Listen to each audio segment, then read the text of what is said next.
and they're not inevitable diseases, and many of them are preventable. And the problem is that in our society, we don't value prevention very much. We may talk about it, but we don't really put our money where our mouth is, right? In the U.S., which is arguably one of the worst healthcare systems, it is the worst healthcare system among the industrialized Western world, we spend approximately 3% of our budget, our medical budget, on prevention. And yet when people walk into a doctor's office, 75% of the time the disease is, according to the Center for Disease Control, a preventable disease.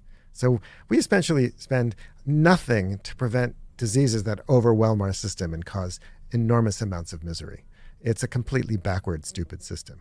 And so, and the good news is it's not that hard to prevent a lot of these things. It takes willpower, and it takes education, and it takes access to good quality food and whatever.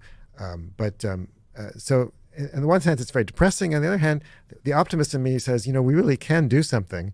And people who, even if they're not wealthy or whatever, I mean, there are simple things that everybody can do to improve their health outcomes.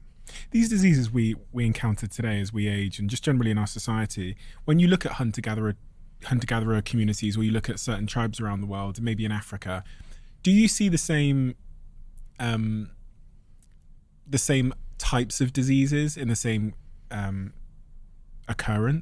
of occurrence, or is there some diseases which just don't, like, I'm wondering if because cancer seems to be so popular as a disease, and Alzheimer's and these kinds of things. So I wonder, has that always been the case throughout human history, and is that the case in other parts of the world? That is such a good question. So first of all, some of these diseases are really hard to measure in non-Western populations because we don't have the diagnostic tools. So nobody really knows how common cancer is in a lot of parts of the world, right? There's just the data don't exist.